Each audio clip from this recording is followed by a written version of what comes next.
Hi guys, welcome to my YouTube channel. Hope guys you are doing great. Today we will discuss class 10 history chapter first part third. आज हम बात करेंगे आपके history का chapter first का part third, जिसमें हम बात करेंगे आपके making of Italy and Japan and साथ साथ ब्रिटेन की भी बात करेंगे। ठीक है, तो स्टार्ट करते हैं बिना कोई रुकावट के या बिना विदाउट वेस्टिंग टाइम। तो पहले हम बात करें Germany can army be archer of nation. तो हम पहले बात करेंगे जर्मनी की हिस्ट्री में कैसे जर्मनी को यूनिफाई किया गया। तो मैंने आपको बताया जर्मनी की हिस्ट्री में, आपको जर्मन की भी बताया भी था कि वहाँ पे इलेक्टेड पार्लियामेंट करी गई, लोगों के द्वारा वोट किया गया था, 830 में इलेक्टेड रिप्रेजेंटेटिव्स थे। ठीक है, जो लोग आके बिल्कुल सड़क पे आ गए, सही बात बताई मैंने आपको, और उन्होंने प्रोटेस्ट किया पार्लियामेंट में। तो एक तरीके से वहाँ पे क्या था कि 1848 की बात है, जो नेशनलिज्म आया था यूरोप में, उसमें क्या था, उसमें आपकी डेमोक्रेसी तो रिवॉल्यूशन के लिए नहीं था। अब उसमें क्या था, उसमें जो आपके कंजर्वेटिव जो लोग थे वो क्या चाहते थे, वो चाहते थे आपकी जो स्टेट है उसे पावर ज्यादा मिले और साथ साथ पॉलिटिकल डोमिनेशन रहे यूरोप में। मतलब जर्मनी का पूरा यूरोप में, जर्मनी का पूरे यूरोप कॉन्टिनेंट है पॉलिटिकल डोमिनेशन रहे। ठीक है, और ये हमने ऑब्जर्व किया कि मतलब आपका कि हम ऑब्जर्व कर सकते हैं कि इन प्रोसेस में जो कि जर्मनी और इटली आपके यूनिफाइड बने एज नेशनल स्टेट्स। मतलब हम कैसे देखेंगे ये सारी बातें कि मतलब कंजर्वेटिव ये सब चाहते थे, तो हम देखेंगे किस तरीके से जर्मनी और इटली आपके यूनिफाई हुए, इस प्रोसेस को हम समझेंगे। ठीक है, तो अब स्टार्ट करते हैं उस प्रोसेस को। मैंने आपको बताया था कि नेशनलिस्ट फीलिंग्स थी वो लोगों में, मिडिल क्लास जर्मन्स में बहुत ज़्यादा अमर्ज हो रही थी। ठीक है, और 1848 में उन्होंने क्या किया, डिफरेंट रीजंस को यूनिट करने की कोशिश करी। लेकिन आपके जो मुनार्क थे, मुनार्क के साथ साथ हाँ वो चाहते थे डिफरेंट रीजन एक साथ हो जाए। कौन हो जाए एक साथ? जो आपके लिबरल लोग थे जर्मन में, जो लिबरल नेशनलिस्ट थे वो ये चाहते थे। लेकिन आपके जो मुनार्क थे और आपके जो लार्ज लैंड ओनर्स थे, जो मिलिट्री थी, उन सब ने क्या कर दिया, इन लोगों को सप्रेस कर दिया। इस वजह से वो नहीं कर पाए। लेकिन वहां से हम बात करें फ्रॉम देन ऑन, अब आपको जो प्रशिया जो कंट्री था, सॉरी गलत बोल रही हमें, प्रशिया, उन्होंने क्या किया, प्रशिया ने इस मूवमेंट की लीडरशिप ले ली। अब प्रशिया क्या बना, लीडर बन गया और उसने क्या किया, उसने इसका नेशनल यूनिफिकेशन का जिम्मा उठा लिया। और यहाँ पे जो चीफ मिनिस्टर थे ओटो वॉन बिस्मार्क, जो कि चीफ मिनिस्टर थे जर्मनी के, उन्होंने क्या किया, उन्होंने इस पूरे प्रोसेस को आर्किटेक्ट किया, पूरा प्लान किया, फिर उसके बाद उन्होंने इम्प्लीमेंट किया। तो उन्होंने क्या किया, उन्होंने प्रशियन आर्मी की हेल्प ली, ब्यूरोक्रेसी की हेल्प ली। उन्होंने 3 साल में उन्होंने 7 साल में 3 वॉर लड़े। ठीक है, उसमें उन्होंने ऑस्ट्रिया, डेनमार्क, फ्रांस, इन सब पे अपनी प्रशियन विक्ट्री कर ली और साथ साथ उन्होंने एक यूनिफिकेशन कर दिया। और आपका जनवरी 1871 में फाइनली, जनवरी 1871 में आपका 18 जनवरी 1871 में आपके जो बोल सकते हैं विलियम फर्स्ट, ठीक है, उनको आपको किंग बना दिया, केसर विलियम किंग, केसर विलियम फर्स्ट को आपका प्रशिया का किंग बना दिया था, केसर विलियम फर्स्ट को। ठीक है, उन्होंने क्या किया, उन्होंने सारा डेनमार्क, ऑस्ट्रिया और आपकी फ्रांस को सबको कंट्रोल कर लिया अपने अंडर। ठीक है, और 18 जनवरी 1781 में आपके क्या हुआ, एक पार्लियामेंट में, ठीक है, एक असेंबली में, जहाँ पे आपके जर्मन स्टेट्स थे, आपके आर्मी के रिप्रेजेंटेटिव्स थे, है ना, आपके प्रशियन मिनिस्टर्स थे। तो आपके चीफ मिनिस्टर ने क्या कर दिया, एक हॉल में आपके प्लेस ऑफ वर्साइल्स में, वर्साइल्स जो था वहाँ पे केसर विलियम फर्स्ट को डिक्लेयर कर दिया एज अ प्रशिया का किंग। ठीक है, तो आपका जो नेशनल बिल्डिंग थी जर्मनी में वो क्या हुआ, मतलब अब आपका जो जर्मनी के जो मेन लीडरशिप आ गई वो किसके हाथ में आ गई, प्रशिया के हाथ में आ गई। अब जो न्यूएस्ट स्टेट था, इन्होंने क्या किया, इन्होंने आपकी जो करेंसी थी इसे मॉडर्नाइज किया। ठीक है, बैंकिंग, लीगल और जुडिशियल सिस्टम जर्मनी में इसके हाथ में आ गया, प्रशिया के हाथ में। और प्रशिया के जो मेजर्स थे, प्रैक्टिसेस थे, वो क्या थे, वो ज्यादा एक मॉडल बन गए पूरी रेस्ट ऑफ जर्मनी की वजह से। तो आपका देखा जाए तो ओटो वॉन बिस्मार्क ने पूरा जर्मनी जो कि अलग अलग इधर उधर पड़ा हुआ था, एक तरीके से उनको एक इकट्ठा किया, एक आपके मतलब किसने, ओटो वॉन बिस्मार्क ने। और केसर विलियम फर्स्ट को उन्होंने 1871 में इटली का जर्मनी का क्या बना दिया, राजा डिक्लेयर कर दिया गया। तो ये तो हो गई आपकी जर्मनी की पूरी स्टोरी, सिंपल सी बात है, 7 साल में 3 वॉर लड़ लिए, सबको इकट्ठा कर दिया और बना दिया, कोई डिफिकल्ट बात नहीं है। ठीक है, अब हम बात करते हैं आपकी इटली यूनिफाइड। ठीक है, अब इटली आपको किस तरीके से यूनिफाई की गई,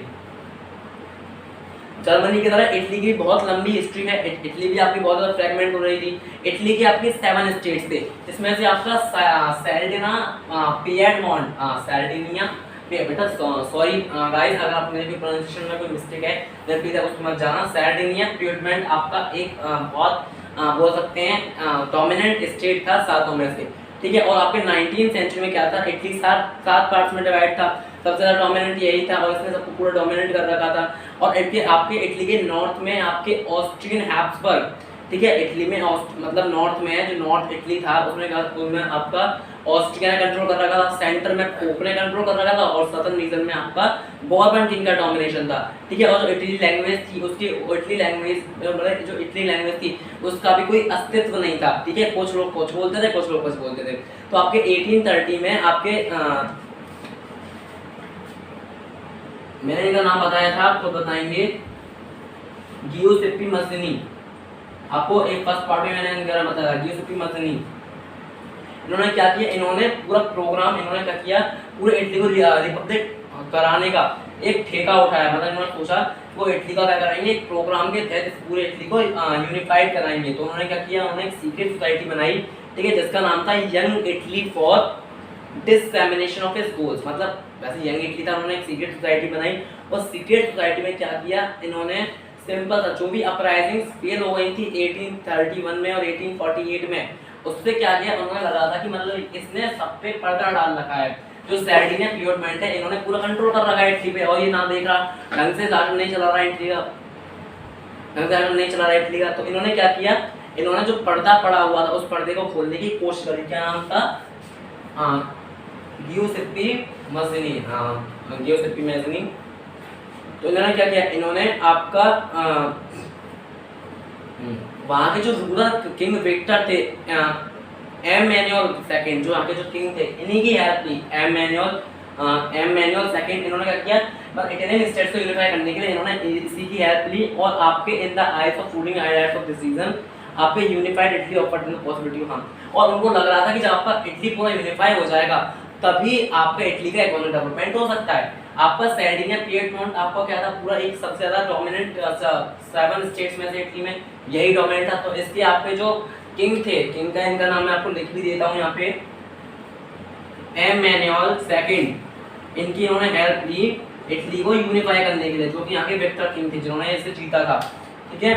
इन्होंने यहाँ पे इनकी हेल्प ली। तो आपके जो चीफ मिनिस्टर थे कैवियोर, CAVIOR कैवियोर ने मूवमेंट को यूनिफाई किया। उन्होंने क्या किया, जो आपके कैवियोर थे उन्होंने पूरे रीजन्स को यूनिफाई किया और उन्होंने जो आपके जो बोल सकते हैं चीफ मिनिस्टर, ना ही वो रिवॉल्यूशनरी थे और ना ही वो डेमोक्रेटिक थे, उन्होंने क्या किया, इन्होंने इनकी मदद करी इन सबकी, ठीक है। अब कैसे मदद करी वो सोचिए। उनको फ्रेंच लैंग्वेज भी आती थी और इटली लैंग्वेज भी आती थी, तो उन्होंने फ्रेंच लैंग्वेज बोल के फ्रेंच को अपने अंडर कर लिया, ठीक है। उन्होंने बोला through a step for diplomatic alliance, उन्होंने फ्रेंच को कैवियोर ने फ्रेंच को अपने अंडर कर लिया। साथ ही सैर्डिनिया पिएमोंट ने क्या किया, उन्होंने ऑस्ट्रियन फोर्सेस को 1859 में हरा दिया और 1860 में उन्होंने साउथ इटली को और वहाँ के दो शायद मतलब तो वहाँ पे छोटे छोटे बोल सकते हैं एम्पायर्स थे, उनको भी इन्होंने जीत लिया था। और इन्होंने एक तरीके से धीरे धीरे करके लोकल पीजेंट्स का सपोर्ट वहाँ पे ले लिया था। और 1861 में एम्यूअल सेकंड को एक किंग डिक्लेयर कर दिया पूरी इटली का, ठीक है। तो इटली का एम्यूअल सेकंड, पहले तो आपके इन्होंने सबसे ज्यादा मदद करी मस्सिनी ने, उसके बाद आपके एम्यूअल सेकंड ने भी हेल्प करी, फिर आपके चीफ मिनिस्टर कैवियोर ने बहुत हेल्प करी फ्रेंच लैंग्वेज से, आपका फ्रेंच कंट्रोल कर लिया, ठीक है। आपके साउथ में उन्होंने इटली से साउथ में आपके ऑस्ट्रियन से मतलब ऑस्ट्रियन को डिफीट कर दिया था इन्होंने, ठीक है। और साथ में मैं बात करूँ आपकी थोड़ा डिप्लोमेटिक, ठीक है। इसके बाद 1860 में उन्होंने इटली में मैं बताया था ना आपको, ऑस्ट्रियन को भी सारे उनको भी सबको क्या कर लिया अपने अंडर ले। 1860 में उन्होंने क्या किया, साउथ इटली में गए और वहाँ पे जो छोटे छोटे एम्पायर थे उनको भी सक्सीड कर लिया, लोकल पीजेंट का सपोर्ट ले लिया और साथ साथ विक्टर एम्यूअल सेकंड को 1861 में पूरे यूनिफाइड इटली का क्या बना दिया, किंग प्रोक्लेम कर दिया गया। और ये आपका हो गया पूरा इसमें ये टॉपिक, ठीक है। और वहाँ के उस टाइम पे वहाँ के जो लोग थे वो ये भी नहीं जानते थे कि एक लिबरल का मतलब क्या होता है, ठीक है। जो पीजेंट मासेस थे जो इन्हें सपोर्ट करते थे, उन्होंने कभी इटालिया का मतलब ही नहीं पता था उन्हें, इटालिया मतलब क्या होता है। वो बिलीव करते थे इटालिया आपकी एम्यूअल की कोई वाइफ है, एज अ फनी जोक, ठीक है। अब बात करते हैं आपकी ब्रिटेन की। तो ठीक है गाइस, पहले की तरह स्टार्ट करते हैं ब्रिटेन का case, the stranger case of Britain. आप लोग सोचते होंगे कि ब्रिटेन सिंपली एक ब्रिटेन पावरफुल सिटी बन गया है, पावरफुल कंट्री बन गया, तो ऐसा नहीं है। जो आपका ब्रिटेन है उसकी भी जो कंडीशन है वो भी काफ़ी लंबी रही, ठीक है। हम बात करते हैं ग्रेट ब्रिटेन की, ठीक है। तो इसका भी जो मॉडल है वो भी बहुत लंबा है, ठीक है। आपका जो फॉर्मेशन हुआ है इसका, ये सिंपल सा नहीं कि एक रिवॉल्यूशन हुआ और सिंपल सा ब्रिटेन बन गया, इसमें भी आपको काफ़ी सारा टाइम लगा, ठीक है। तो हम बात करते हैं आपकी ब्रिटेन की, ठीक है। 18वीं सेंचुरी से पहले आपका कोई भी ब्रिटेन नहीं था, ठीक है। जो प्राइमरी आइडेंटिटी थी लोगों की उस टाइम पे, वहाँ पे जो लोग रहते थे उनकी क्या थी, इंग्लिश थी, वेल्स थी, स्कॉट थे, इरिश थे, ये सारे लोग आपके वहाँ पे रहते थे। और ये जो एथनिक ग्रुप्स थे इनके अपने अपने खुद के कल्चरल और पॉलिटिकल राइट्स थे, पॉलिटिकल ट्रेडिशंस थे, ठीक है। लेकिन जैसे जैसे इंग्लिश नेशन ने धीरे धीरे ग्रोथ करना शुरू किया और इनकी इंपॉर्टेंस हुई, इनकी पावर हुई, ठीक है, इन्होंने क्या किया, अपना जो इन्फ्लुएंस था उन्हें एक्सटेंड कर दिया, ठीक है। अपने जो इन्फ्लुएंस था उन्होंने इनको एक्सटेंड कर दिया, ठीक है। मतलब इनको लगा कि भाई इनके पास पावर आती जा रही है, तो इन्होंने क्या किया, दूसरे आइलैंड्स पे कब्जा करना शुरू कर दिया और अपने आप को एक ग्रेट बनाने की कोशिश करते रहे। आपके जो इंग्लिश पार्लियामेंट थी, जिन्होंने जो इंग्लिश पार्लियामेंट थी जिसने पार्लियामेंट है मोनार्की को कंट्रोल कर रखा था 1688 में, ठीक है। जहाँ पे कॉन्फ्लिक्ट हुआ था ब्रिटेन में, प्रोटेक्टरेट कॉन्फ्लिक्ट हुआ था 1688 में। उसके बाद आपको जो पार्लियामेंट थी उसने मोनार्की को कंट्रोल कर लिया था, ठीक है। और कंट्रोल करने के बाद वो क्या था, वहाँ पे एक एक्ट हुआ, एक्ट ऑफ यूनियन 1707। इस एक्ट ऑफ यूनियन के तहत क्या था कि आपका जो इंग्लैंड और जो स्कॉटलैंड है उसका क्या हुआ, फॉर्मेशन हुआ। इंग्लिश और स्कॉटलैंड का फॉर्मेशन बनके आपका एक इंग्लैंड बना, इंग्लिश प्लस स्कॉटलैंड उनका फॉर्मेशन करके आपका एक्ट ऑफ यूनियन, आप मैं यहाँ पे लिख देता हूँ, एक्ट ऑफ यूनियन हुआ, जिसमें आपके स्कॉटलैंड प्लस इंग्लिश, इससे क्या फॉर्मेशन हुआ, आपका ब्रिटेन का फॉर्मेशन हुआ आपका। बिटवीन इंग्लैंड स्कॉटलैंड दैट इससे क्या हुआ, United kingdom of great Britain, जिसे हम बोलते हैं यूके ऑफ ग्रेट ब्रिटेन। इसका मतलब क्या था, आपका जो इंग्लैंड था वो क्या करता, अब वो इंग्लैंड, हालांकि कह सकते हैं कि इसमें आपका दोनों का फॉर्मेशन हुआ, लेकिन ब्रिटेन ने क्या कर लिया, आपको जो इंग्लिश लोग थे इन्होंने क्या किया, स्कॉटलैंड को दबा दिया, कुचल दिया। अगर हम बात कर रहे हैं आपकी, तो इसमें England was able to impose its influence on Scotland, इन्होंने क्या किया, अपना इंपोज कर दिया, अपना इन्फ्लुएंस फैला दिया।